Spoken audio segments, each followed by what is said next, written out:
América, Andrea, Aldaí, Ángel, Arnoldo, Brenda, Lorena, Daniela Verónica, Diego Alberto, Eric, Fátima, Ignacio, María Alicia y Raúl Iván.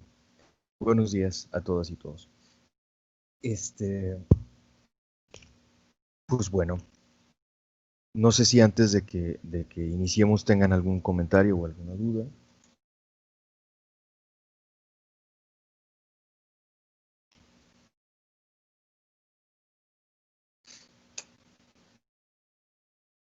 Buenos días a todos.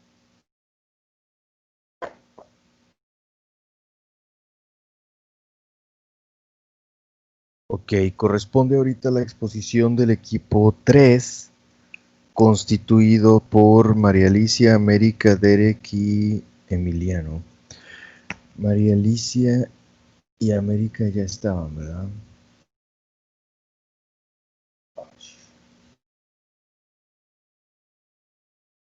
América. Ok, perfecto. ¿Es otro nombre de Emiliano? Diario de Emiliano. Bueno, faltan los dos compañeros, faltan Derek y Emiliano, si no me equivoco. María Alicia, hace tiempo, creo que fuiste tú, me habías escrito diciéndome que tenías problema con el micrófono. No recuerdo si eras tú. ¿Lo resolviste? Sí, profe, vamos a hacer una mexicanada ahorita para, para que Alicia pueda hablar. Ahorita vamos a hacer una llamada por WhatsApp y aquí se va a escuchar. ¿Van a, ¿Van a contactarla en sesión espiritista o cómo va a ser la cosa? No, es que estamos hablando bueno, le voy a marcar por WhatsApp y Ok. estuvimos probando hacia el audio y bueno, a nosotras se nos escucha bien. Ujú. Vamos a ver si a los compañeros de usted también Sí, tienen buen audio, digo, ¿verdad? seguramente las mexicanadas suelen jalar. Suelen funcionar. Qué bueno que fueron creativas ahí para ver la manera de resolverlo, ¿no? Perfecto. Ya está Emiliano también. No sé si Derek ande por ahí. No, Derek creo que todavía no se integra, pero ¿cómo están en orden? En, en, Eres América, supongo, quien estás hablando, ¿verdad? Sí, soy yo. Ok, perfecto, América. Este, ¿cómo- ¿Tienen algún orden o algo? No sé. Sí, Derek va primero. Esa sí fue mala jugada porque Derek no suele ser muy puntual, que digamos. Pero bueno, este, Ay, Dios. bueno, Estamos. esperemos un momentito a ver si se integra Derek y si no, no importa. Digo, o sea, me refiero a que comenzamos con quienes están y pues que él comente su parte al final, ni modo. De cualquier manera, mmm, aunque hay un orden lógico en los temas, no es un orden cronológico o algo así, entonces no pasa nada. O sea, podría comentar su parte al final, no sería grave. Okay. Este, ok, ok. Bueno, les comentaba a todas y todos, no sé si tengan alguna duda o comentario, les recuerdo que entre hoy y el viernes vamos a cerrar el semestre, son las clases, son las últimas sesiones que tendremos ya de clase propiamente. Ya programé por ahí en la plataforma para el día correspondiente que es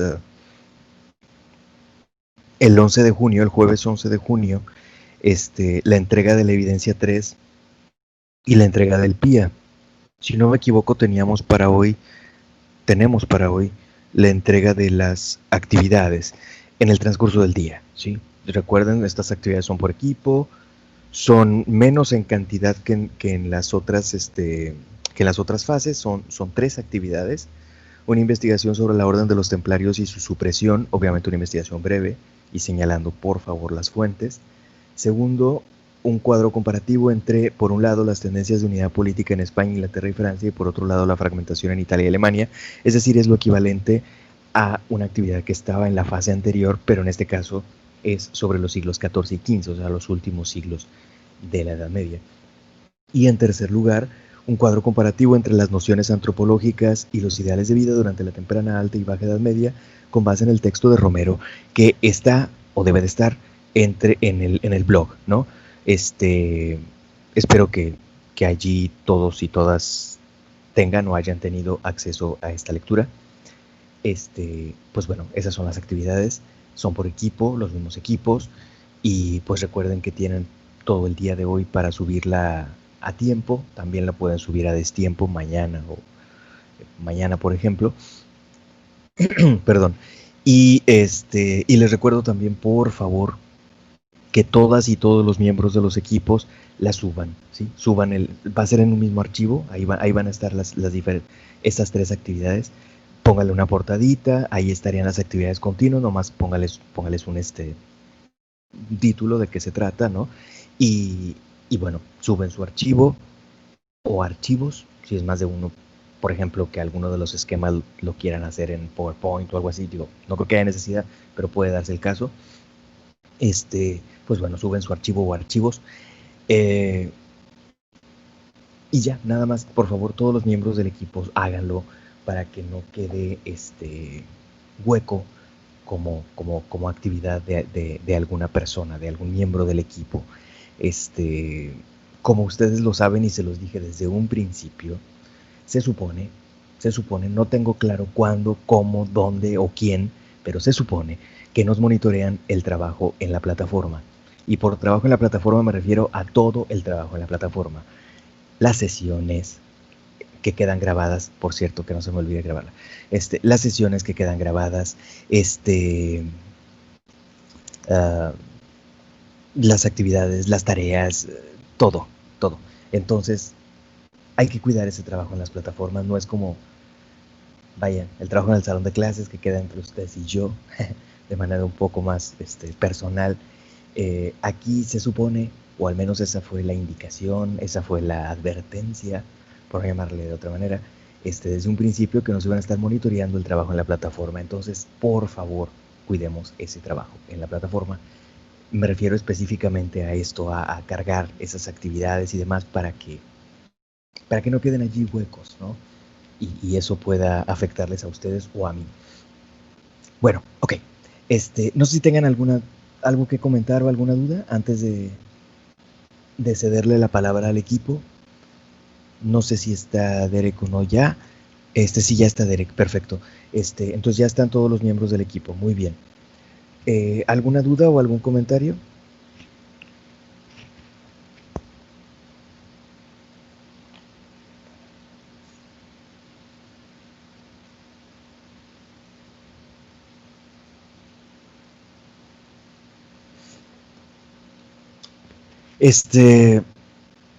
Por ahí envié un mensaje ayer a algunas personas. Me disculpo por eso. Vaya, me disculpo por estar tan latoso, pero no es cosa mía. Y ahí se los aclaré. No es cosa mía. Es algo que me están exigiendo. Muy bien, gracias, Raúl. Que me están exigiendo de la coordinación. Nos están exigiendo. Y pues bueno, así es la cosa. ¿Qué les puedo decir? Esta cuestión de las acreditaciones nacionales e internacionales, desgraciadamente, y subrayo el desgraciadamente porque no es algo que a mí personalmente me encanta y me ha costado muchísimo trabajo, créanme. Cuando fue la acreditación primera internacional fue un trabajo espantoso que estuvimos ahí, la maestra Rocío, la maestra Gaby, el maestro Jacobo, un servidor y un alumno también, un alumno de entonces, el compañero Manuel Ceballos Martínez, porque la agencia acreditadora, que era otra diferente a la actual, exigía que hubiera un estudiante como parte de la comisión de autoevaluación. Y es un trabajo muy arduo y muy complejo, pero que es parte de lo que la rectoría, la universidad, etcétera, las tendencias exigen, ¿no? Que nos sometamos a ese tipo de evaluaciones. Y pues bueno, los involucra a ustedes también.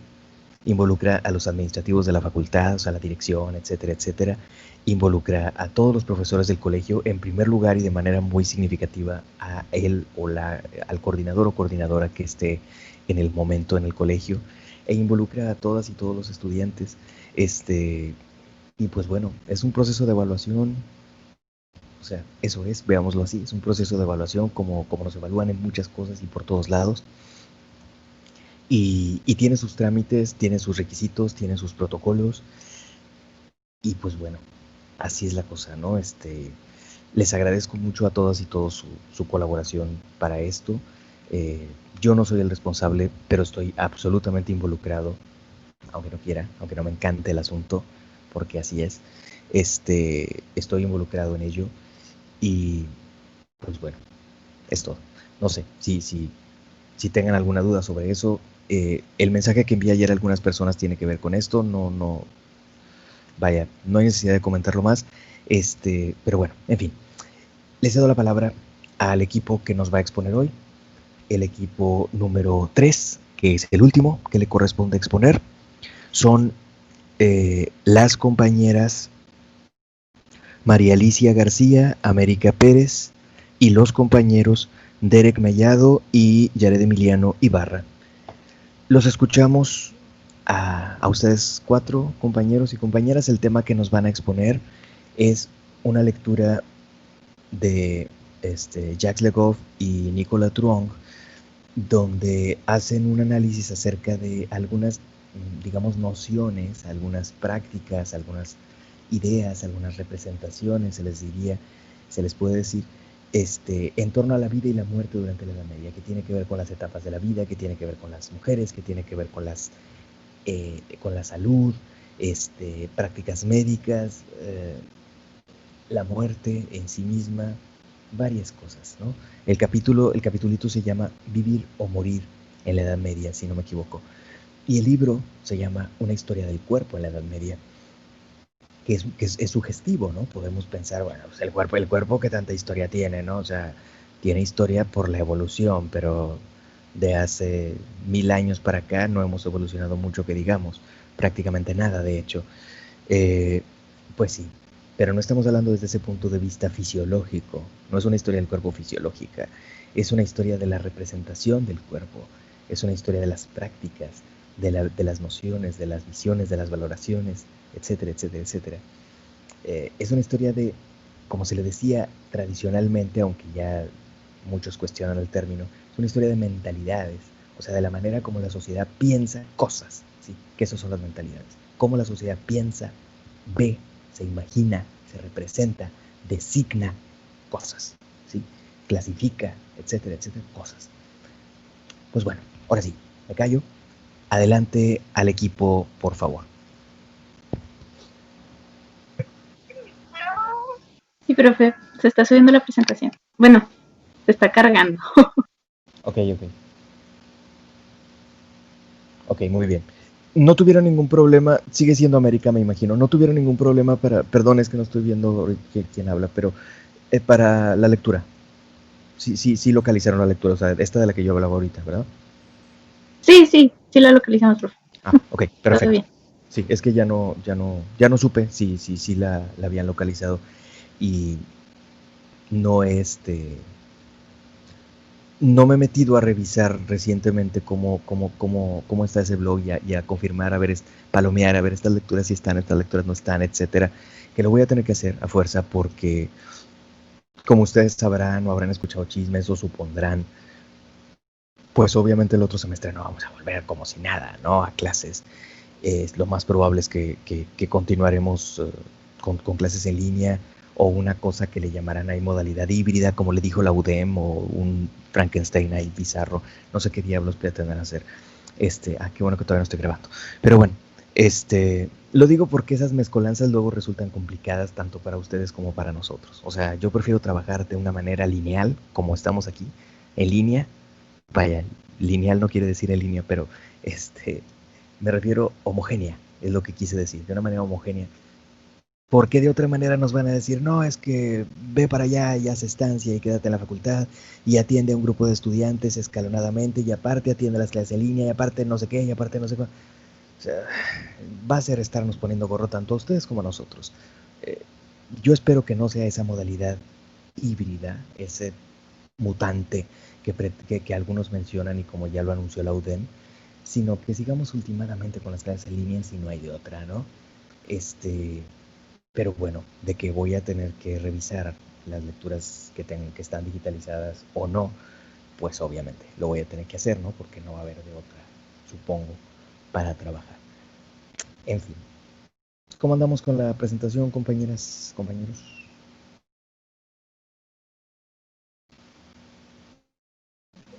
Va a la mitad, profe. No sé por qué se está tardando tanto. Qué vergüenza. No, no se preocupen, esto, se dice algo de la conexión o la plataforma o qué sé yo. No se preocupen. ¿Quieren empezar a comentar un poquito sobre la lectura o no?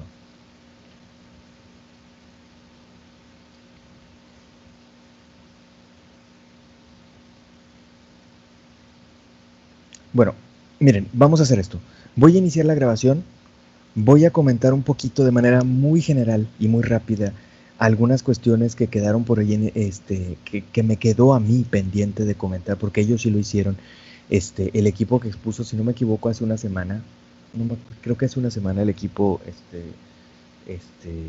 de quienes estaban ahí, de Andrea, Daniela y Eddie. Algunas cuestiones que comentó por allí este equipo, nada más retomarlas un poquito. Espero que sea esto breve, no sé, 15, 20 minutos máximo. Y ya, entonces espero que estén ustedes listos y les cedo la palabra, ¿no? ¿Les parece? Sí, profe. Está bien. Perfecto. Déjenme nada más, ir abriendo algunas presentacioncillas y empezar a compartir pantalla. Permítanme.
Ok, bueno, ya, perdónenme, estaba revisando algunas cosas nada más. Ok, voy a compartir pantalla nada más para mostrarles algunas cosas y espero ser breve. Am,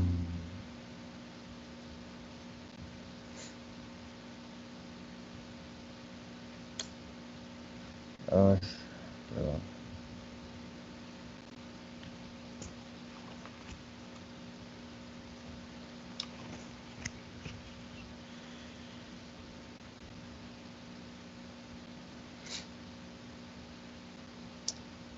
Bueno, ok. Básicamente quiero destacar tres temas que nos comentaron los compañeros hace una semana. En un tema que titulamos por ahí originalmente algo así como vida intelectual en la última etapa medieval, ¿no? Pues bueno, como se destacaba en la fase anterior, los tres temas son la filosofía, las herejías y la guerra justa. Esos son los tres grandes temas que voy a recapitular un poco. Empiezo con la filosofía. Como recordaremos, lo comentábamos, si no me equivoco, desde la primera fase o la anterior. La filosofía de la Edad Media se divide en dos grandes etapas. A una se le denomina patrística y a otra se le denomina escolástica. La patrística corresponde a toda ella en Europa Occidental, todo este pensamiento filosófico estuvo impregnado de la doctrina cristiana, o estuvo fuertemente vinculado o subsumido en la doctrina cristiana, aunque también tuvo manifestaciones en el ámbito judío, en el ámbito musulmán, obviamente más adelante, a partir de que surgió el Islam, obviamente, en el siglo VII, tuvo estas manifestaciones. No sería prácticamente viable hablar de una filosofía ajena totalmente a un sistema religioso en aquella época. ¿Sí? No digo que en absoluto, sino en aquella época. No sería prácticamente concebible o viable. Entonces la filosofía occidental europea era una filosofía cristiana, en general, y reconocemos esas dos grandes tendencias. Podríamos decir que la filosofía predominante en la Alta Edad Media era la patrística, proviene del latín patrium y quiere decir de los padres. Es entonces la filosofía de los padres de la Iglesia, y su más representativo, quizá, aunque hubo muchos, fue San Agustín de Hipona. Posteriormente, en la Baja Edad Media, aunque empezó un poco desde antes a gestarse, pero de manera más significativa ya en los siglos XI y sobre todo XII y XIII, tenemos a la tendencia llamada escolástica. Escolástica viene de scole y significa de las escuelas, escuelas o de las escuelas, scolarum, que es de las escuelas, ¿no? Es entonces la filosofía que se desarrolló en las escuelas. ¿Cuáles escuelas? Pues en primer lugar las escuelas que creó Carlomagno, las palatinas, monásticas, catedralicias, esas escuelas que creó o impulsó Carlomagno desde su época, es decir, fines del siglo VIII, desde por allá. Pero de manera más importante todavía, las escuelas que surgieron como confluencia, como hijas, como derivación de las escuelas carolingias. Me refiero a las universidades. Allí, en estos claustros formales, académicos, se desarrolló esta tendencia de la escolástica. La escolástica tuvo una especie de periodo formativo donde se fue de alguna manera desvinculando de la tradición patrística, que era una tradición mucho más ligada a la filosofía platónica, y se fue vinculando por influencia árabe, por cierto, desde España o desde el Medio Oriente, por influencia árabe se fue vinculando con la tradición aristotélica. Generalmente quizá planteamos a Platón y Aristóteles como la misma fregadera, pero no son de ninguna manera la misma fregadera. Platón y Aristóteles fueron pensadores claramente, perdón, no me acuerdo si empecé a grabar. Platón y Aristóteles fueron pensadores claramente diferenciables, y es importante... No empecé a grabar, discúlpenme. Bien, muy buenos días, compañeros de la clase de Historia Medieval. Estamos comentando acerca de las corrientes filosóficas durante la Edad Media, y les decía que la escolástica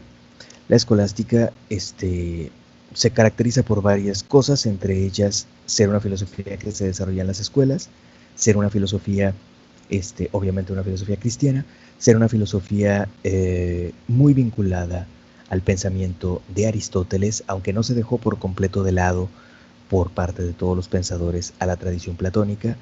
El pensamiento platónico y aristotélico son claramente diferenciables, aunque no eran enemigos de ninguna manera, eran discípulo y maestro. pero son claramente diferenciables el pensamiento platónico y aristotélico.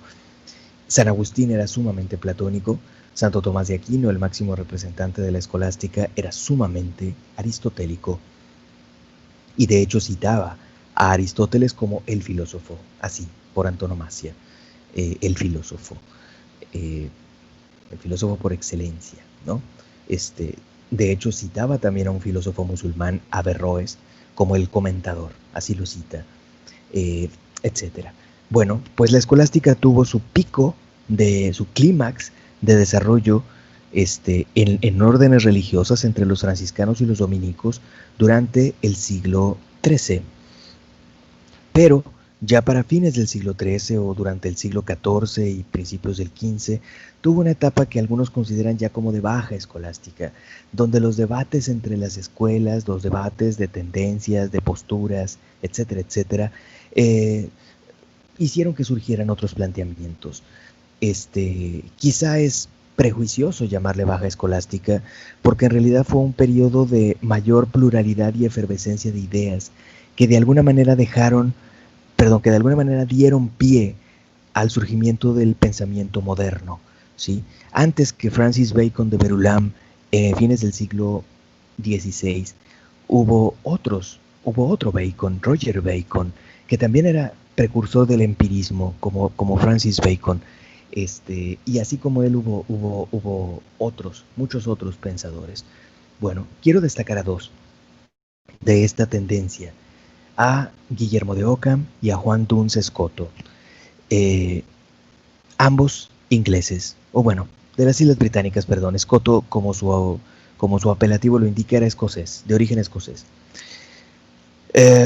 Ambos eran franciscanos, ambos eran de las Islas Británicas, o de la Gran Bretaña, y su pensamiento fue, por decirlo así, contrastante. En el caso de Guillermo de Ockham, personaje en el cual está basado la figura de la novela y película El nombre de la rosa, que ahí se llama William de Baskerville o algo así. Bueno, su referente, su inspiración es William de Ockham, Guillermo de Ockham.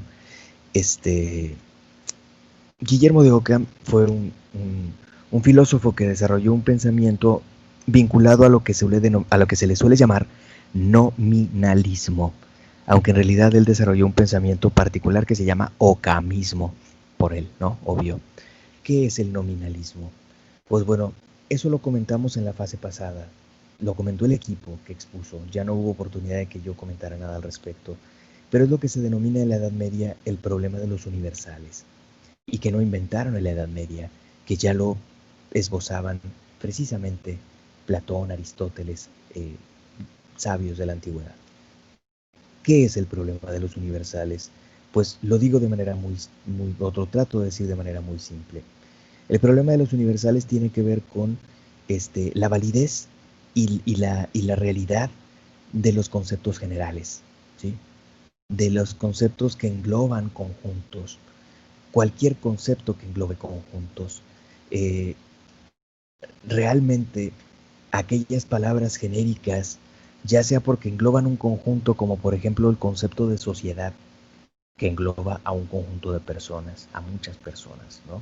O el concepto de, ¿qué les gusta? De flor, que engloba a muchas flores diferentes y específicas y de diferentes formas, especies, etcétera, etcétera.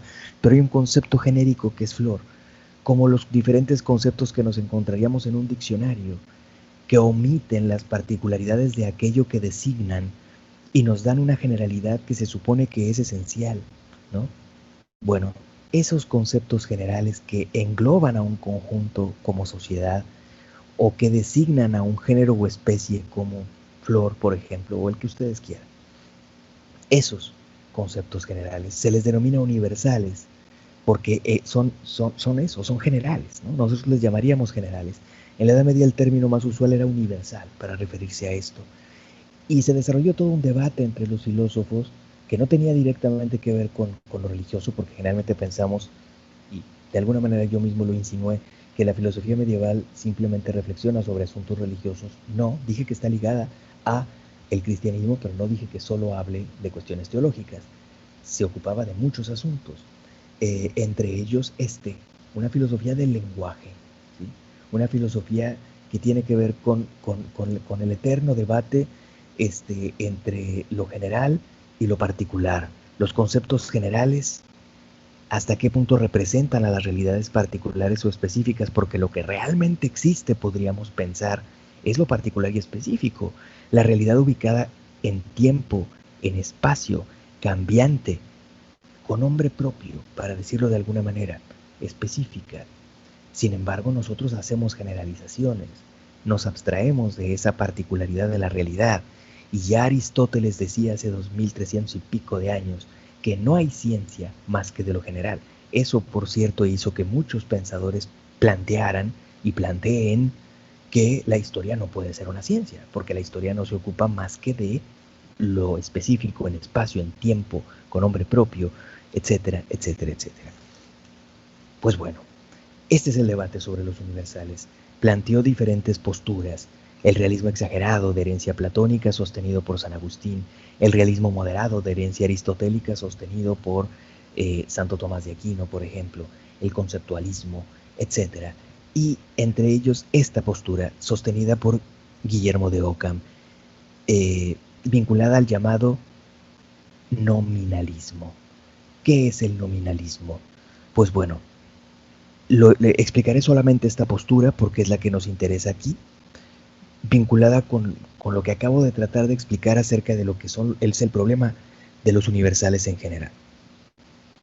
El nominalismo, como su nombre lo indica, lo que plantea es que los universales, los conceptos generales, los conceptos que designan conjuntos amplios como sociedad, los conceptos que designan a un género o especie, esos universales solo son nombres. Algunos llegaron a decir, no Guillermo de Ockham, pero sí otros pensadores, que eran flatus vocis, quiere decir soplos de voz. En otras palabras, que no tienen una existencia real, que no tienen, que solamente son como abstracciones, construcciones virtuales, fenómenos mentales, llámenle como quieran. No existen en la realidad, no tienen un referente en la realidad, ¿sí? Auténticamente. Lo que realmente existe en la realidad es individual, es específico, es particular, es diferente, toda cosa con respecto a otra, etc. Todo tiene, por decirlo así, su ubicación, su nombre propio y su ubicación en las coordenadas de espacio y de tiempo. No existirían estas generalidades. Pero esto se deriva en cuestionamientos muy importantes. Ayer lo comentaba con la gente de la clase de religiones. Esto tiene implicaciones muy importantes, porque entonces, ¿qué pasa con algunos universales fundamentales para la teología, como substancia, por ejemplo? ¿Qué pasa con ese tipo de conceptos? Pues quedarían solamente como abstracciones, como algo que no tiene una realidad objetiva, como algo que solamente son ideas, palabras, flatus vocis, soplos de voz, como dijeron algunos. Pues bueno, este es de los planteamientos que más hicieron que a Guillermo de Ockham se le cuestionara y se le acusara de hereje. Tenía la protección de poderosos, del emperador electo de Alemania, Luis de Baviera, y otras figuras, y por eso no acabó quemado, pero sí fue perseguido de alguna manera por la Inquisición. Paso a Juan Duns Scoto, hasta ahí dejó a Guillermo de Ockham. Paso a Juan Duns Scoto. Juan Duns Scoto es una figura considerada como mucho más ortodoxa según la tradición católica, y de él destaco dos cosas nada más. Una, destaco que es uno de los representantes de una postura a la que suele llamársele voluntarismo. El voluntarismo plantea que no está primero el entendimiento o la inteligencia y después la voluntad, el impulso de acción, sino que está primero la voluntad y luego por añadidura viene, no sé, la reflexión o qué sé yo. Su postura se le denomina así, voluntarista, pero no se trata de enfatizar al exabrupto, al impulso a lo tonto, sino que lo que él enfatizaba era la acción a partir de ciertos fundamentos, por ejemplo, el amor, ¿no? Algo que no era muy lejano de lo planteado en su momento por San Agustín también, ¿no? Que enfatizaba esa esencia del amor como acción. Decía que dos amores fundaron dos ciudades, el amor de los hombres por Dios hasta el grado de renunciar a sí mismos, la ciudad de Dios, el amor de los hombres por sí mismos hasta el grado de renunciar a Dios, la ciudad de los hombres. Enfatizaba el amor para muchas cosas. Es ese impulso de acción, pero a partir de emociones positivas, ¿no? Bueno, ese es un aspecto a destacar de Juan Duns Scoto. Otro aspecto a destacar es que fue probablemente el primero, creo que el primero, en defender de manera sistemática una doctrina que se llama de la Inmaculada Concepción de María. Esta es una doctrina complicada, polémica, por muchas razones. Porque podemos decir, bueno, algo de la teología católica, me importa un cacahuate. Está bien, puede importarnos un cacahuate, pero les explico un poquito por qué es importante. Esta doctrina de la Inmaculada Concepción implica plantear que cuando María fue concebida por sus papás de ella, no tuvo nunca pecado original. Esto se prestó a mucho debate y discusión. Muchísimos teólogos decían esto es imposible, porque a final de cuentas la gracia salvadora no llegó hasta el sacrificio de Cristo, etcétera, etcétera. Entonces no puede ser que María haya estado exenta de todo pecado original, ella era tan humana como cualquiera, entonces no puede ser. Pero él decía, no, pues si Dios quiso lo pudo hacer. Parte de su voluntarismo, por cierto, que le aplicaba incluso a Dios mismo. Si a Dios le dio la gana, así fue. Básicamente era lo que decía, ¿no? Claro, con rollos mucho más eufemísticos y sutiles, pero básicamente era lo que decía. Si Dios quiso lo pudo hacer, así es que no están fregando. Y obviamente su argumento pretendía ser que si Cristo era Dios, no pudo haber habitado en un cuerpo que tuviera pecado, ¿no? Ese era, digamos, su razonamiento al respecto. Sin embargo, siguió habiendo mucho debate en torno a esto, y esta doctrina no fue definida como dogma hasta 1854. Sin embargo, pasó a convertirse en una doctrina muy difundida en el mundo católico, y las representaciones de María al estilo de la Virgen de Guadalupe, es decir, María sola, sin niño Jesús, de pie, vestida del sol, con la luna bajo los pies, corona de 2 estrellas, etcétera, etcétera, esa representación iconográfica que está asociada con un pasaje del Apocalipsis 12 o 13, se le denomina María Inmaculada. Es una representación de esta advocación, de este concepto teológico, ¿no? Pero muchos lo cuestionaban por lo que acabo de decir hace un momento, hasta que fue declarado finalmente dogma de fe. Este concepto de María como de la Inmaculada Concepción de María es un concepto que se asocia mucho con la definición doctrinal también, porque es una definición doctrinal, de que la vida y el alma nacen con la concepción, y entender que la concepción es la unión del óvulo y el espermatozoide. ¿Sí? Esto se definió formalmente hasta el siglo XIX, en torno a la misma época de la definición del dogma de la Inmaculada Concepción, porque son una cosa va ligada a la otra. No se puede hablar de que María estuvo libre de pecado original desde que fue concebida por sus papás si no se define qué rayos quiere decir concepción, qué rayos quiere de qué manera la concepción está asociada con el origen de la vida, del alma, etcétera, etcétera, etcétera.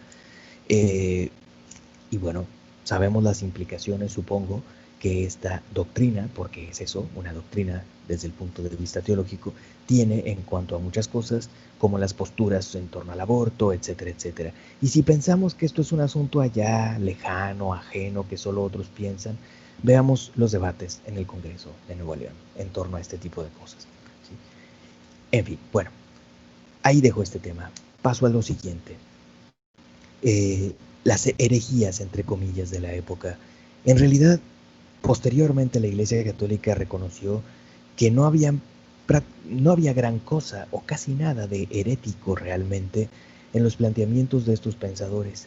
Sin embargo, en su momento, pues hubo reacciones muy fuertes en contra de ellos.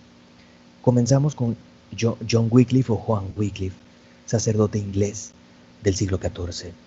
Juan Wycliffe, en el plano doctrinal, planteaba la necesidad de traducir la Biblia y darla a leer a la gente, ¿no? Planteaba también la necesidad de predicar y enviaba predicadores. Se les llamó a sus seguidores los lolardos. Enviaba predicadores de 2 en 2, como dice el Evangelio. Y defendía otras ideas, como el hecho de que la iglesia no debía ser una estructura jerarquizada, sino simplemente la comunidad de los predestinados a la salvación, porque él insistía o esbozaba esta doctrina de la llamada predestinación, después retomada por Lutero y sobre todo por Calvino. Insistía también en la salvación por la fe, etcétera, revisaba la doctrina de los sacramentos. Varios o muchos de los planteamientos de Juan Wycliffe se les considera precursores de la Reforma Protestante, y así lo reconoció el propio Lutero al desarrollar sus ideas, ¿no?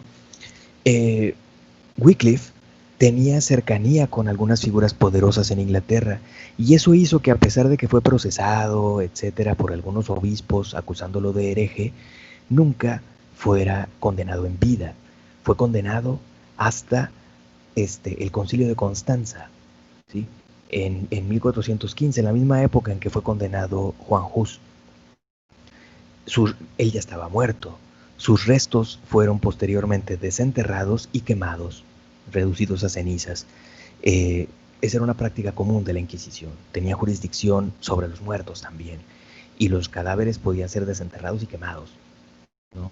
Eso se hacía, y ocurrió con Wycliffe. Pero Wycliffe no solamente era eso lo que planteaba desde el punto de vista estrictamente religioso, sino también desde el punto de vista político. Él cuestionaba duramente el hecho de que el Papa pretendiera ser el soberano supremo de Inglaterra, como derivación de el vasallaje que Juan sin Tierra le rindió a Inocencio III. Y en tal sentido, se le pagaba tributo feudal al Papa. Y Wycliffe cuestionaba duramente esto. Consideremos también que era la época en que el Papa había estado, lo dejó de estar en el 78, pero había estado en Francia, no en Francia, pero rodeado de territorio francés, en Aviñón y el condado venecino. Y a la postre, pues estaba la Guerra de los 100 Años, etcétera. O sea, ese contexto político hizo que él enfatizara la necesidad de pintar raya con el Papa. Iba a decir que con Roma, pero ni el Papa ni siquiera estaba en Roma, ¿no? Pintar raya con esto. Después surgió el cisma de Occidente, que hizo que Wycliffe enfatizara todavía más que la figura del Papa no era ya muy respetable, que digamos. En fin, dejo ahí a Wycliffe. Pasamos con Hus. Hus era un sacerdote y maestro en Bohemia, en Praga. Y se mezclaron dos cosas, de manera similar que con Wycliffe se mezclaron dos cosas en Juan Hus. Por una parte, cuestiones doctrinales, que él retomó de Wycliffe. Su gran influencia fue precisamente Wycliffe. Al parecer leyó sus textos, etcétera, y esa fue su influencia. Una de las cosas emblemáticas, visibles del movimiento de Hus era, por ejemplo, insistir en darle la comunión bajo las 2 especies a la gente. Como ustedes saben, entonces, como ahora, lo común es que a la gente solo se le da la comunión con la hostia, ¿no? Y no con el vino. La insistencia de Hus era que fuera la comunión bajo las 2 especies, o sea, pan y vino a toda la gente, ¿no? Ustedes dirán, bueno, pero es que en algunas iglesias se da o lo que sea. Ok, sí, pero eso es reciente. Antiguamente no se le daba la comunión con vino prácticamente a nadie nunca, ¿sí? Y Hus insistía en esto. Por eso a su movimiento, de hecho después de su muerte, pero a su movimiento se le denominó, a cierta rama, de su movimiento, utraquistas, porque utraque en latín quiere decir uno y otro especie, ¿sí? Pues bueno, desde el punto de vista doctrinal, Juan Hus, insisto, retomaba las ideas de Wycliffe, la necesidad de leer la Biblia, de predicar, esta cuestión de la comunión, etcétera, pero realmente no tenía casi nada de herético desde el punto de vista católico. Pero también tuvo el ingrediente político como Wycliffe. El ingrediente podríamos decir nacionalista o protonacionalista, si lo quieren ver así. Porque había una fortísima intromisión en Bohemia de los alemanes. Los alemanes tenían mayoría en el consejo, en la asamblea en la Universidad de Praga, de donde Wycliffe se convirtió en rector, y eso le cayó gordo, porque los alemanes, los bohemios solo tenían un voto, un bloque, una corporación, pero los alemanes tenían 3 o 4, los sajones y los no sé qué y los no sé qué, tenían varios. Entonces, además, el monarca de Bohemia era de origen alemán también. O sea, había una fuerte intromisión de las élites, de los alemanes en las élites, o que ellos se habían constituido como las élites en Bohemia. Y eso le caía gordo a los checos, a los bohemios, que tenían su propia lengua, raza, etcétera, etcétera. O sea, su propia identidad étnica, nacional, podríamos decir. Tuvo también ese ingrediente el movimiento de Juan Hus. Juan Hus fue condenado por el arzobispo de Praga, etcétera, pero apeló al concilio de Constanza que se estaba reuniendo. Acudió al concilio, pero el concilio lo condenó, junto con Wycliffe y con otras cosas, y con su achichinque principal, Jerónimo de Praga, su brazo derecho, y los entregó al emperador que estaba presente en el concilio, Segismundo de Luxemburgo, que los mandó quemar vivos. Y así fue. Sin embargo, no quedó ahí terminado el movimiento, sino que Hus, fue la bandera para movimientos, digamos, de bohemios como nacionalistas, podríamos decir, muy importantes. Son las llamadas rebeliones husitas que se dieron. Y de hecho, asumieron una modalidad del cristianismo alterna al catolicismo. Podríamos decir que fue una especie de movimiento protestante anterior al surgimiento del protestantismo luterano, ¿sí? Y de hecho asumieron en algún tiempo el poder en Bohemia. Bueno, dejamos ahí ese tema. Solamente comento una última cosa, que es en torno a la doctrina de la guerra justa, para cederle ya la palabra al equipo, que ya se nos está yendo el tiempo. Más bien está corriendo mucho el tiempo. Bien, podemos pensar, podemos cuestionarnos si el cristianismo planteó... si el evangelio, no el cristianismo, planteó poner la otra mejilla, le dijo Cristo a Pedro, guarda tu espada, el que a hierro mata, a hierro muere, etcétera, etcétera. Pareciera que el cristianismo es marcadamente pacifista, y en efecto, en sus primeros siglos lo fue. Para hacerse cristiano un soldado romano, mandaba al diablo la milicia, ¿sí? Y hubo casos así, muchos casos. No se podía ser soldado y ser cristiano, no se valía, porque implicaba derramar sangre de otro ser humano, y no, eso no estaba bien, eso era incompatible. Sin embargo, cuando el Imperio Romano se hizo cristiano, o eso dijo, y a la postre el Imperio Romano empezó a enfrentar amenazas muy fuertes externas, las invasiones de pueblos, migraciones, incursiones, invasiones de pueblos externos, los hunos, pero sobre todo los pueblos germánicos, etc. Pues entonces cambiaron la mentalidad, cambió la cosa, ¿no? De hecho, hubo muchos que acusaron al cristianismo de ser el culpable de que Roma hubiera sido saqueada por los visigodos, porque la tradición romana enfatizaba el heroísmo, el coraje, la virilidad, etc. Y el cristianismo no, el cristianismo enfatizaba como su valor supremo, porque aunque muchos piensen que el valor supremo del cristianismo es la castidad y el sexo es cosa del diablo y un montón de estupideces, no. El valor supremo del cristianismo era en su teología clásica la humildad, porque el pecado mayor es la soberbia.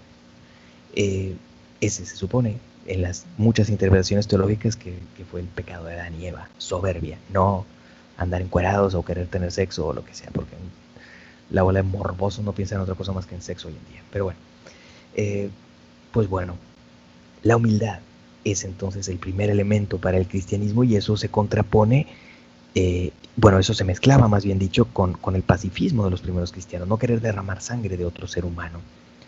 Pero San Agustín tuvo que quebrarse la cabeza para plantear que en algunos casos la violencia puede ser válida, que de manera similar a como existe la legitimidad de la defensa personal, la legítima defensa, cuando está amenazada la propia vida y se puede entonces reaccionar incluso al grado de tomar la vida de aquel que nos agrede, que nos amenaza, y eso se supone que es tanto legalmente como moralmente lícito, la llamada legítima defensa.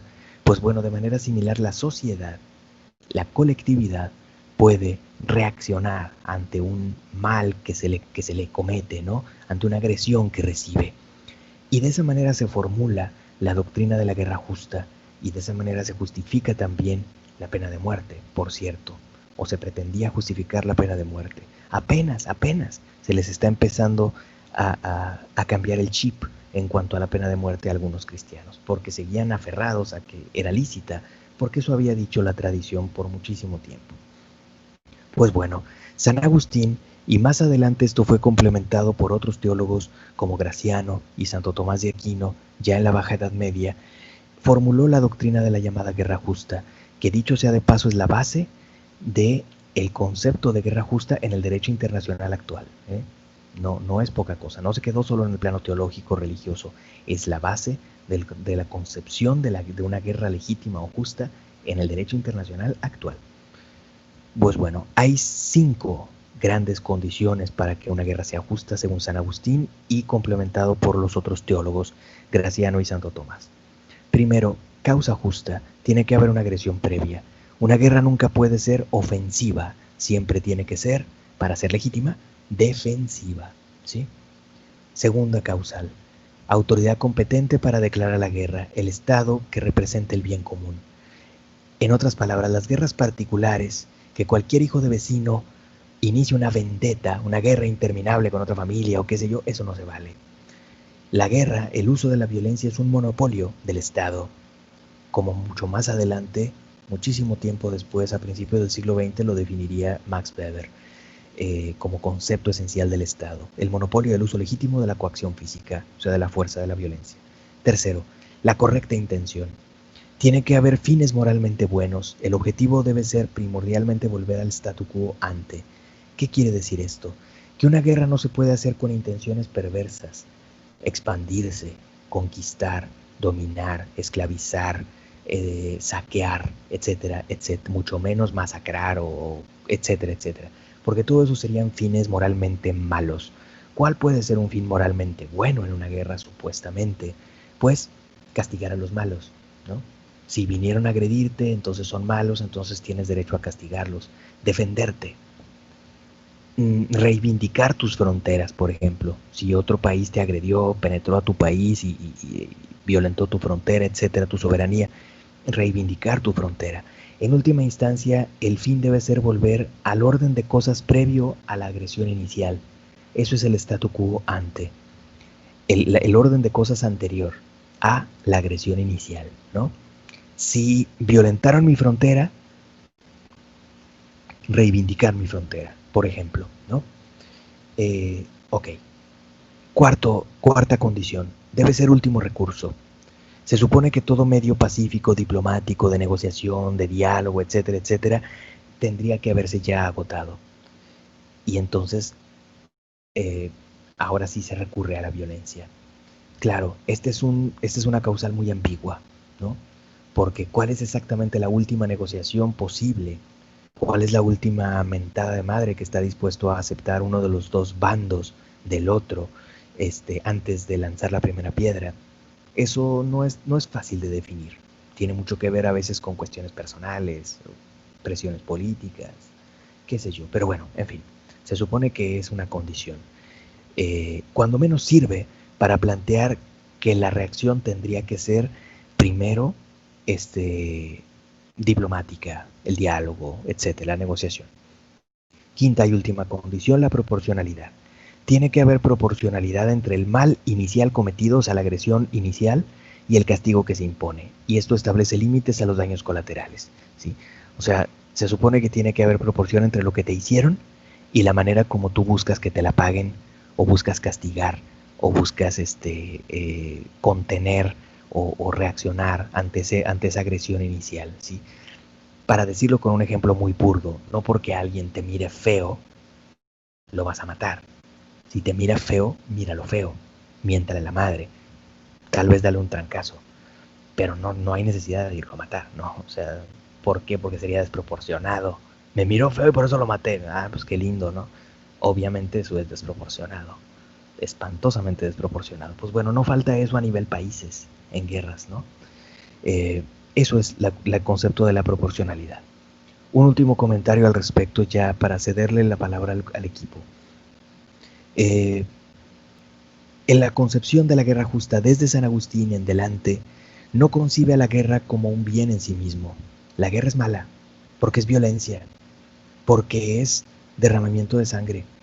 La guerra no es buena, no es intrínsecamente buena, es mala, pero es un mal menor, dadas las condiciones.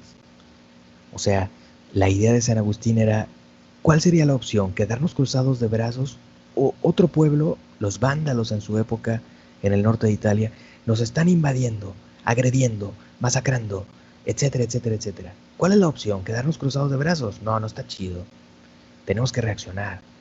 Porque quedarnos cruzados de brazos significaría dejar que un mal mayor se siga desatando y desatando y desatando y desatando. Entonces tiene que haber una reacción ante ese mal mayor, ¿no?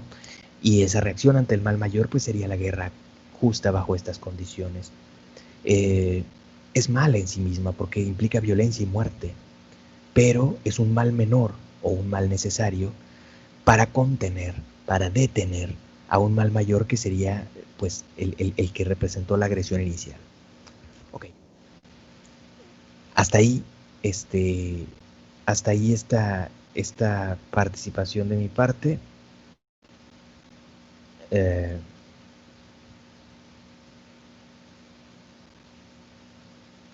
Pensé que estaba compartiendo pantalla. Ah, es que se me hace que empezó a compartir a lo mejor el equipo y por eso dejó de aparecer mi compartida. Bueno, nada más les muestro muy rápido lo que estaba, según yo, estaban ustedes viendo, creí que estaban viendo. Es esto, aquí están esquematizadas, digamos, desglosadas esas condiciones de la guerra justa. Esto está dentro de una presentación que se titula Presentación Cultura Ética 2. Es la diapositiva, ¿qué? 49, ¿sí? Por si a alguien le interesa echarle un ojo después. Ok.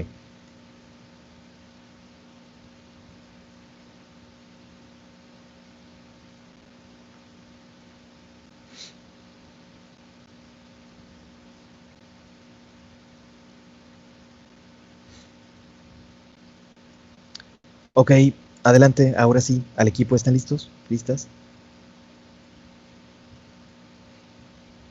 Sí, ahora sí. Déjenme la subo. Adelante.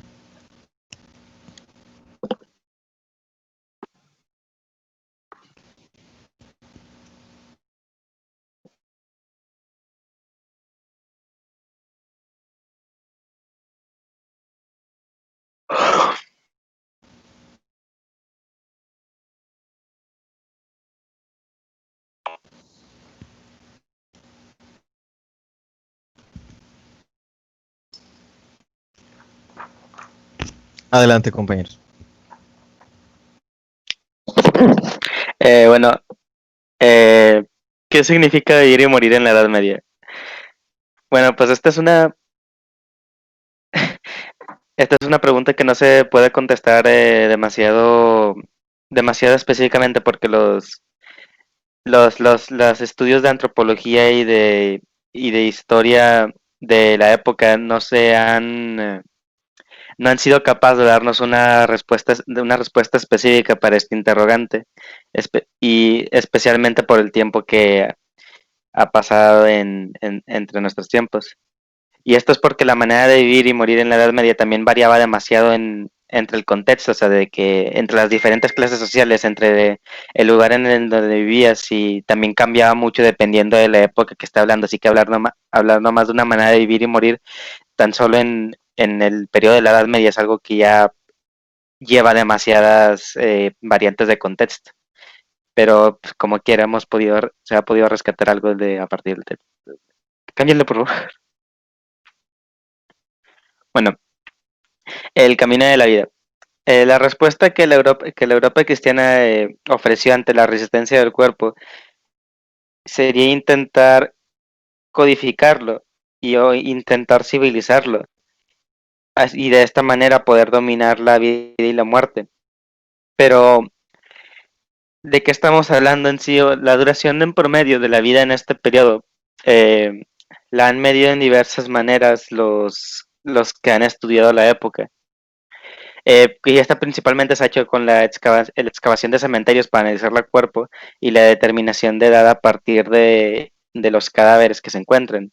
Pero estos estudios no nos han dado suficiente información respecto al tema, más que datos importantes, datos importantes sobre la mortalidad infantil y el conocimiento dietético de la época y la alimentación. La mortalidad infantil, por ejemplo, era demasiado alta, se sabe que era demasiado alta debido a estas excavaciones de los cementerios, y la alimentación también se sabe que era bastante buena. Esto último se sabe por el número de caries dentales que se encontraban en los cuerpos. Se sabe que era bastante buena la alimentación que se tenía en la época, que no era así mala, y que sí se tenía un buen conocimiento dietético durante la edad medieval. Los historiadores entonces frecuentemente han estimado la esperanza de vida. Bueno, los historiadores que sí saben sobre que sí tienen conocimientos demográficos, o sea, específicamente estos que sí están formados en el tema, estiman que la esperanza de vida está situada entre los 35 y los 40 años, pero de esto no se tienen bastantes pruebas. Una de las pruebas que se usa más es la de la Divina Comedia, donde Dante escribe que está en mitad del camino de la vida y lo tratan así como cono, significa que está más o menos ahí por la mitad de lo que viviría alguien, pero se cree que eligió esta frase porque tenía 33 años en el momento y esa es la edad que tenía Cristo en el momento en el que fue crucificado. Así que esa no es una fuente muy confiable por los temas literarios. A ver si le pueden cambiar otra vez, por favor. Bueno, las edades de la vida. El conocimiento de la antigüedad de las edades de la vida es rescatado en la Europa medieval y para ser reinterpretado de una manera cristiana. Se tienen tres cifras importantes, cada una que representa un número de edades proporcionada por diferentes intelectuales de la antigüedad. Estas cifras son el 3, el 4 y el 7. La primera, que es el 3, la da Aristóteles, que argumentaba que la vida estaba compuesta de tres fases, siendo el crecimiento, estabilidad y declive. Y este se trataba así como de una gráfica biológica del hombre que, o sea, iba poniendo de crecimiento hasta vejez. Eh, eh, y esto, el punto más alto sería la edad madura, alrededor de los 30 años, que es cuando se consideraba que se tenían todos los conocimientos y que aparte iba a estar uno en la mejor edad, en la mejor edad física. Esto también tenía connotaciones religiosas que se aprovechaban en la edad cristiana porque Cristo, eh, como ya mencioné, tuvo el final de su vida alrededor de los 33 años, así que también tenía una especie de significación teológica. Pitágoras, propondría la cifra 4 y esta sería la que más se usaría en la Edad Media. En este se divide la vida en 4 etapas, que son cada una con 20 años de longitud, así de 0 a 20, de 20 a 40 y así sucesivamente. Y esta división sería adoptada en gran medida durante la Edad de Época porque tenía en cuenta los cambios importantes del cuerpo humano que se tenían durante cada una de estas épocas. También correspondía con muchos otros segmentos que usaban los antiguos intelectuales como Hipócrates, Celso y Galeno y otros en sus trabajos cuando dividían los elementos o los temperamentos o cosas por el estilo también en 4 partes y les asignaban también a las 4 etapas de la vida dependiendo de cada una. Y bueno, ya finalmente el número 7 no especificaba a quién era el responsable exactamente, pero básicamente es que se divide el periodo de la vida en 7 partes, más o menos de 7 años, que es, bueno, el nacimiento, o sea, 0 años, eso no está especificado, a la infancia, de 0 a 7, de 7 a 14, que sería la pueritia, de 14 a 21, que sería la adolescencia, de 28 a 20, que sería el juventus, y de 50 a 70, que sería el gravitas, y luego de 70 en adelante, que ya es el senectus, o más bien, o que también está relacionado con una palabra que se llama senium, y esto tiene un significado en la senilidad, o sea, ya a partir de ahí ya no se empieza a medir. Las 5 y 6 edades son unas que se tienen muy, muy arraigadas en la iglesia debido a los significados que tenían de acuerdo a los escritos teológicos. ¿Le pueden cambiar la siguiente, por favor? Bueno, estaba de que si se acostaban la gente medieval. La situación de los amantes durante esta época se dividía en 2 secciones de las que se pueden sacar información, que es la de la iglesia y la de las novelas corteses. La iglesia, por una parte, y obviamente, trataba de limitar las relaciones carnales y románticas al matrimonio porque no la consideraban, pues, digamos que bastante espías. Y por el otro lado estaban las novelas corteses, que generalmente eran muy eróticas o dramáticas o burlescas o cosas por el estilo. Y generalmente se trataban más bien de historias dramáticas que no representaban tanto la realidad. Y estas las podemos ver, por ejemplo, en la historia de Lancelot y Guinevere, que trataba así de engaños. Sí, ese era el tipo de historias que se trataban, eran así como telenovelas de ahorita de gente que va con otra o que engaña a su esposo o cosas así. Durante esta época entonces se dio un predominante del amor cortés que nace de las cortes feudales de Provenza, y este no sería un amor, ¿cómo se dice? Un amor lujurioso, que de hecho o sea, se hace una distinción entre amor cortés y la palabra amor normal, porque el amor normal tenía una significación más salvaje, pues más carnal, supongo que entendí yo. Y en vez de eso se trata de dar una mayor predominancia al amor cortés, a un amor más controlado. Y esto de hecho da que se imponga hoy en día una imagen de una homosexualidad reprimida durante estas épocas, que está condenada por el cristianismo.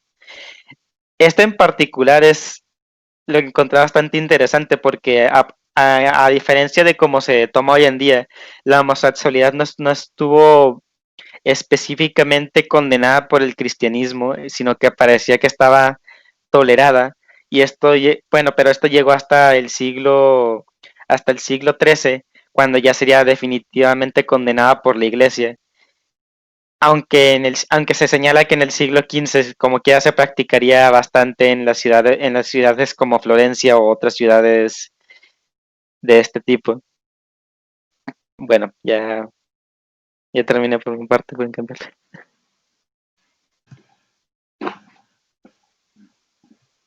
Bueno, aquí vemos que finalmente aparece el niño. Bueno, en la Edad Media se tenía un relativo desinterés por la mujer embarazada, tanto en las capas superiores de la sociedad como en las clases inferiores, porque, por ejemplo, San Luis llevó a su mujer a una cruzada y la esposa pues dio a luz en plena guerra.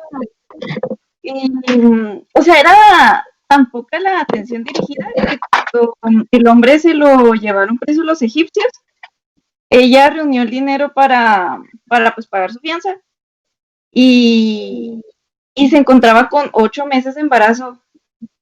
Además, no le daba ningún cuidado especial.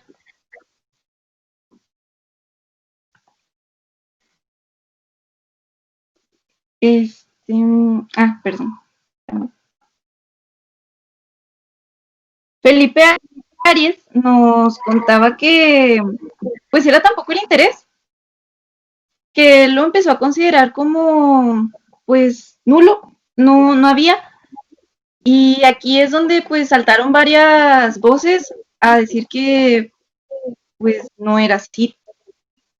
Pero hubo un historiador que es Didier Let, que se puso a revisar la imagen del padre medieval con pues bastantes historias, ¿verdad? Entonces, aquí es donde el autor se pone a buscar relatos y se da cuenta que hay una historia de un hombre florentino tomada de Ricordanza, el cual pierde a sus 7 hijas, su esposa y su único hijo. Y este testimonio, pues, es como de ternura paterna, porque es revelador la relación del hijo muerto con Jesús, con Cristo. Y así la admiración que se sentía hacia el Padre.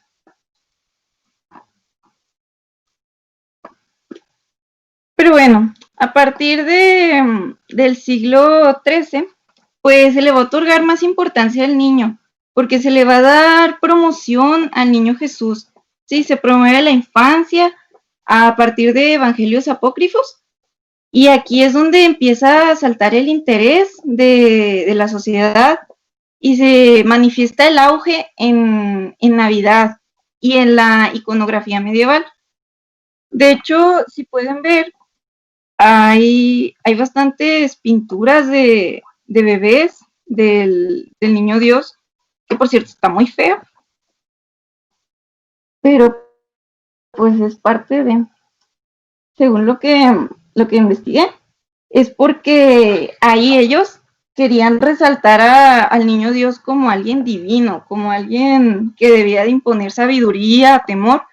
Entonces le daban otro rostro al bebé, no le daban un rostro tierno, por esa razón. Entonces, a finales de la Edad Media, pues el padre empieza como que a salir de las presentaciones de la Natividad y en cambio se mostraba aún más al niño Jesús. Y aparece el niño más que nunca en el occidente medieval, dejando como sacramento esencial al bautismo, que es aquí donde se empieza a hacer como que recurrente el hecho de que luego lo tienes que bautizar, porque si no lo bautizas, el niño no va a entrar al reino de los cielos y se va a ir al limbo, porque pues tampoco comete una maldad, entonces no se puede ir al infierno. La gente, principalmente del siglo XV, es donde pues crece con este temor, ¿verdad? Y se empieza a darle importancia al bautismo. Pasamos al tema del prestigio y malignidad de la vejez, que es cuando, pues, la esperanza de vida en la Edad Media es bastante débil, ya lo mencionó Derek, y los ancianos que llegaban, pues se veían muy beneficiados porque tenían la imagen de viejos monjes, así como un sabio, ¿sí? Además de que, pues, la época estaba marcada por la ausencia de archivos, pues los viejos al tener memoria se les tenía como que cierto respeto, ¿sí? Pero pues era a los ancianos, porque a ellos se les daba la importancia de la antigüedad de la costumbre. Sin embargo, las ancianas tenían otra suerte. Ellas tenían mala reputación y se les consideraba una bruja en potencia, ¿sí? Entonces tenemos a la vejez como un objeto de tensión entre la sabiduría y lo que es la mala reputación de la anciana, ¿verdad? Además, del mismo modo en el que el niño Jesús, pues, dio importancia a los niños, ¿verdad? Lo mismo le pasó como a los ancianos, porque la imagen de los patriarcas del Antiguo Testamento va a ejercer una función valorizada para los viejos, ¿sí? A todos los viejitos se les va a ver como Abraham. Bueno, y luego pasamos a la enfermedad y la medicina. Cuando el 99% de nosotros se nos venga la peste negra. Pero pues tiene total justificación porque causó estragos por todos lados y bastaron 4 años para que la peste bubónica acabara con la cuarta parte de la población occidental. Muchos consideran que la peste negra es la que abre y cierra la Edad Media. Bueno, aquí vemos que la primera peste bubónica aparece en el 541 y en el 767. Y la segunda, que es cuando vuelve en el auge y causa más estragos, es cuando la epidemia parte de la colonia genovesa de Caffa, en el Mar Negro, y llega a Italia, dado a que los bárbaros lanzaron cadáveres apestados a los muros, y pues gracias a esta estrategia lograron matar a los colonos. Pero pues este combate marcó el inicio de la peste negra y así murió la tercera parte del mundo. El Tratado de la Peste Negra nos habla de las medidas cautelosas, ¿verdad?, que se tenían, de que era preciso evitar los debates públicos, que los alimentos no se mezclen, que las personas no estén tan cercas, que no se compartan alientos, eso decía. Pero a pesar de las recomendaciones, pues la peste negra va a quebrar la medicina escolástica, por así decirlo, y además se va a ver imponente ante la epidemia, sumergiendo así a la profesión de médico en una crisis profunda. Además de que focalizaron la atención sobre la peste para alimentar a una leyenda negra. Esta oculta la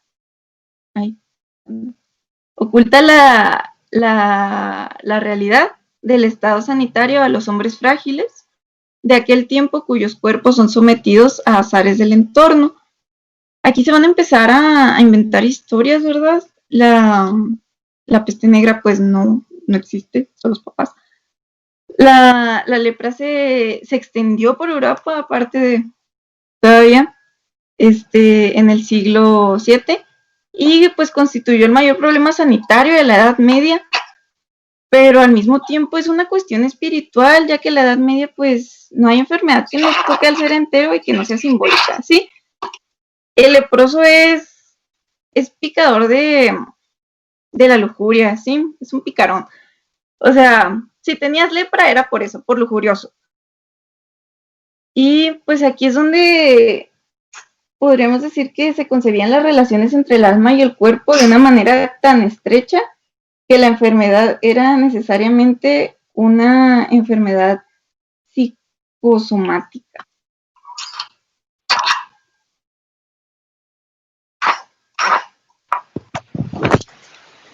Bueno, en el enfermo rechazado y elegido, esta fue la tensión que atravesó el cuerpo en la Edad Media. La perceptible en la enfermedad del alma, de la que la corrupción del cuerpo no es más de lo que pensamos que ha emergido. Un precepto de la Biblia fue determinante para este caso, llamado, espero no decirlo mal, Christus Medicus. Como que se hace referencia a que Cristo es un médico, bueno, tal como lo pone ahí, médico del cuerpo, como se han dado testimonios de curaciones milagrosas, que es un médico del alma y nos muestra el camino a la salvación. Siguiente, por favor.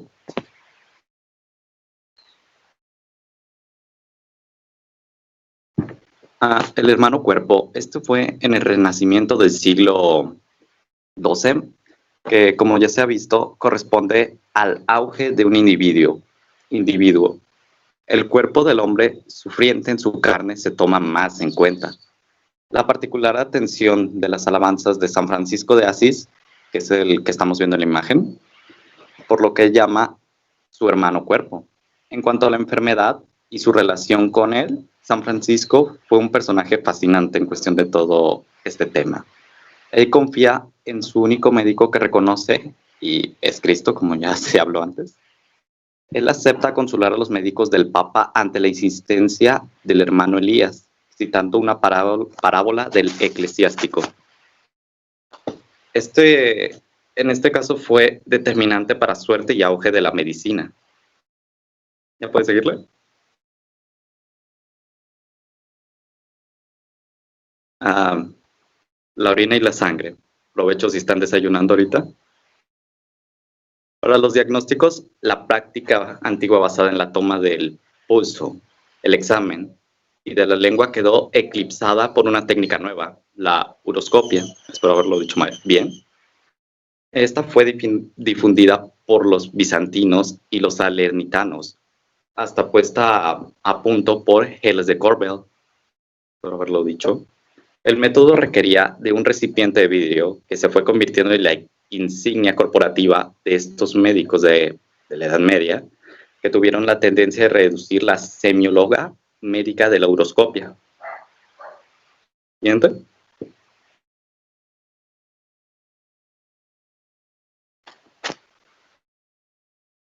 Este es bajo la máscara de Galeno. El nivel débil de la medicina medieval hizo que se volviera experimental y que los remedios prestados fueran de forma sistemática a Galeno. Perdón, no encontré imagen de Galeno, la verdad, solo buscaba de y me salía sobre la máscara de Galeno, pero creo que realmente es un personaje, la verdad ahí me confundí, perdón.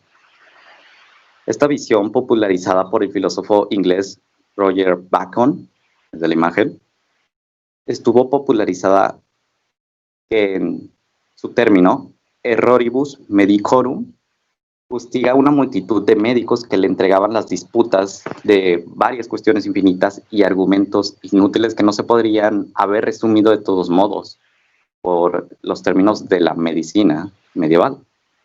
Los médicos medievales se desinteresaron por esta experiencia y estaban apoyados por una razón, como se demostró con Daniel Jacquard. La atribución que tuvo Galeno fueron numerosos remedios ocultos a menudos inventos propiamente, obviamente, de la época, medievales, y en efecto bajo la presión ideológica de la Iglesia. Siguiente. Aquí en el siglo XII, el intelectual inglés Adelardo de Bath escribió: nuestra generación tiene este defecto anclado, según el cual rehúsa aceptar todo lo que parecía venir de los modernos. Esto fue una preocupación en relación con el cuerpo en la siguiente. Galeno había introducido una lucha activa contra el sufrimiento y la enfermedad. Los médicos y cirujanos de la Edad Media lo intentaron poner a punto una anestesia quirúrgica en particular, con una esponja somnífera embebida de jugo de veleno, de opio y cáñamo indio. Esto fue de lo que se usaba en aquella época. Siguiente.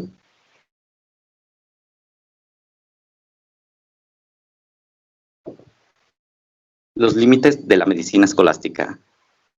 Una de las realizaciones de la época, sobre todo la occidental, fue imponer a la sociedad el mundo culto de manera irreversible.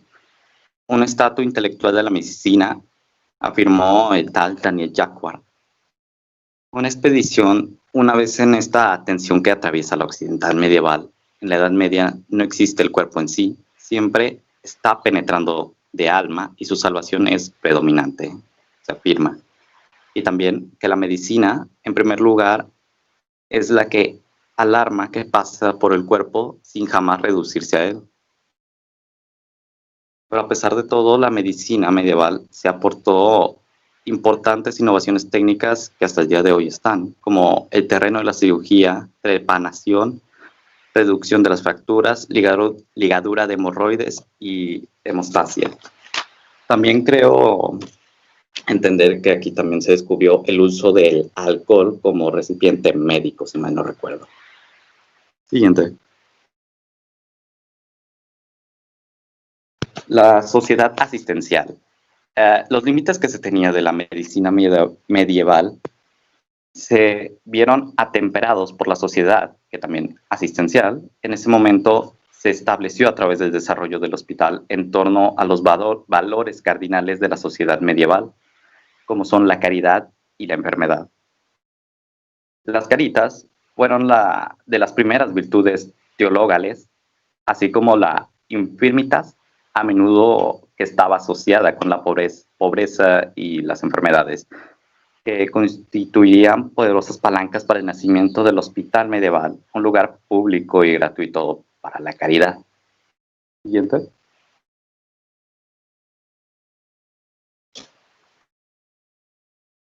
Abrir los cuerpos. El respeto por el cuerpo retrasó durante mucho tiempo las prácticas de la disección. O sea, no querían abrir los cuerpos prácticamente, las cosas como son. Pero las primeras disecciones aparecen en la enseñanza médica del primer cuarto del siglo XIII, hacia 1340 en Montpellier y en 1407 en París, donde no adquieren una regularidad hasta 1477. Partes oscuras de la medicina de la Edad Media es posiblemente ese tema, ya que, como se dice, la Iglesia nunca ha prohibido explícitamente la disección del cuerpo humano. ¿Listo?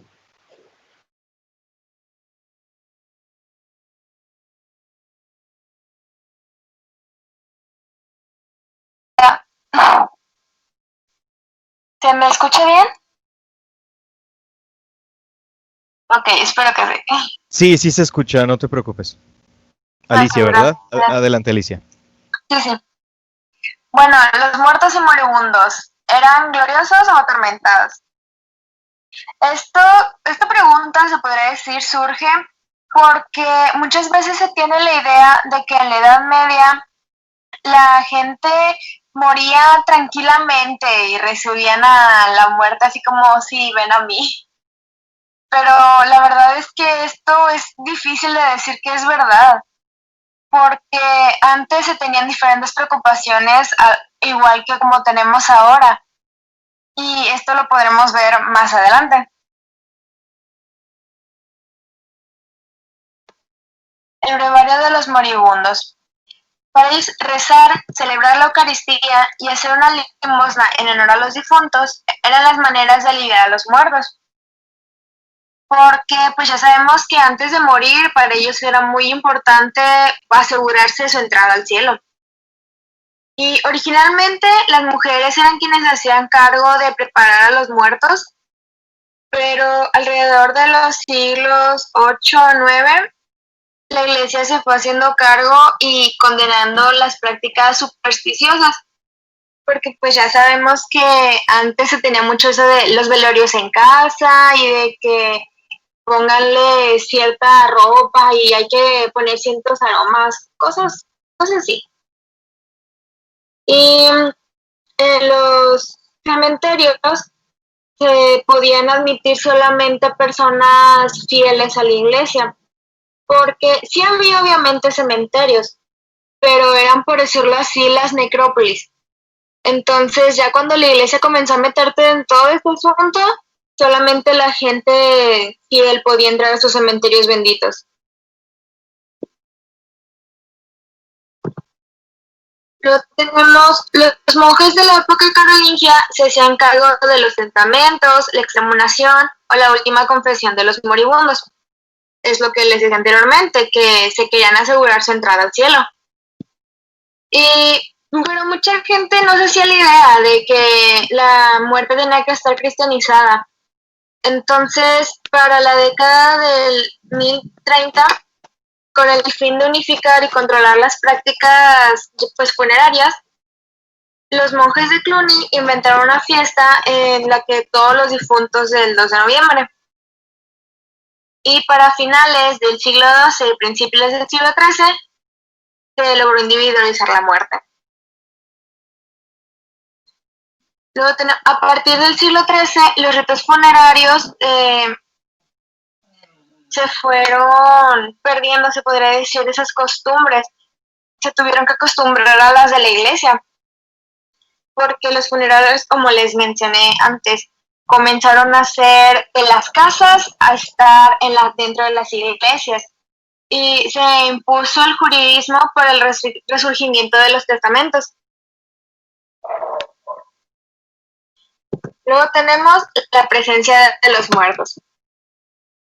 Aquí se comienza con una pequeña historia que decía, más o menos por ahí a partir del siglo XII, que Harlequin, espero haberlo mencionado bien, el rey de los muertos, acechaba los caminos junto con una horda de caballeros condenados y enanos luciferinos que eran sus seguidores. Y entonces nadie quería cruzarse con él o con su familia, que eran llamados la Mesne Harlequin. Entonces, pues todos querían regresar sanos y salvos. Y para ello, el único modo, se podría decir, de librarse era conservar sobre su cuerpo hasta la muerte la marca que certificaba la autenticidad de la aparición. Aquí fue cuando se comenzaron las historias de fantasmas y apariciones de gente que había muerto. Se decía que estas personas eran las que habían muerto violentamente, como asesinados o violados, por ejemplo, y buscaban escapar del purgatorio. Pero algo extraño, se podría decir, irónico, es que fue la misma iglesia la que impulsó este tipo de historias, porque así era más fácil para ellos controlar a las personas. Se les decían, estos espíritus son malos, pero yo te puedo salvar de ellos. Entonces, pues, es un modo sencillo de mantener a la gente calmada.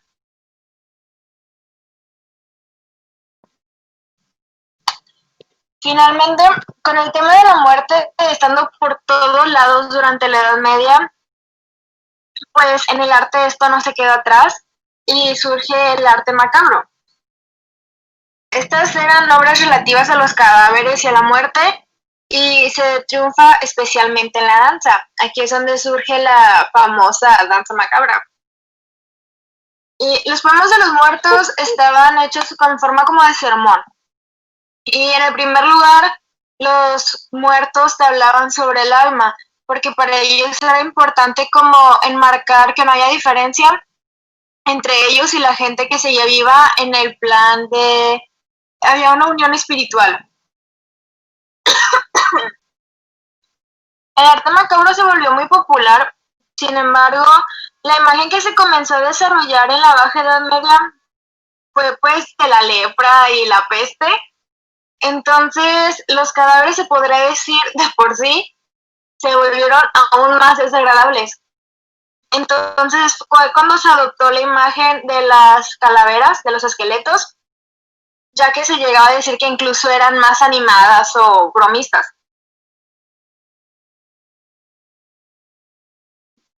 Y bueno, ya para terminar, regresamos al principio. Contra la actualidad, donde la mayoría de nosotros tememos tener una muerte dolorosa, porque yo creo que todos hemos escuchado que dicen lo peor que me podría pasar es, no sé, morir quemado o ahogado, cosas así, son cosas en las que sufres. Para ellos lo peor era morir súbitamente, porque no les daba tiempo de prepararse en el sentido espiritual, no tenían tiempo de ser perdonados por sus pecados. Y eso pues obviamente para ellos les garantizaba la entrada al infierno. Entonces, para la segunda mitad del siglo XII es cuando surge el purgatorio, que es donde van las almas que no fueron lo suficientemente malas, por decirlo así, para ir al infierno, pero tampoco pudieron recibir ese perdón al final de su vida y están en ese limbo. La diferencia era que en el purgatorio iban a sufrir de igual modo, pero tenían la posibilidad de salir de ahí gracias a la gracia divina de Dios y la ayuda de la iglesia, pues con las famosas indulgencias. Y es como les digo, al final la iglesia siempre les decía, yo te puedo salvar. Y ya es todo, muchas gracias. Gracias por la atención, compañeros. Perdonen toda la demora. No, estuvo muy bien y terminaron, se ajustaron muy bien al tiempo. Muchas gracias a América, a Alicia, a Derek y a Emiliano. Muchas gracias por su participación. bueno, prácticamente ya se nos fue el tiempo, pero no sé si alguien quiera cerrar con alguna duda o algún comentario sobre lo que nos han expuesto las y los compañeros.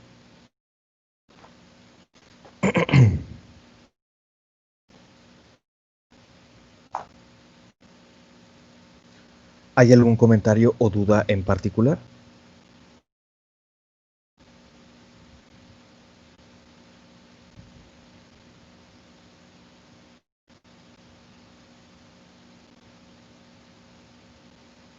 Creo que no, profe.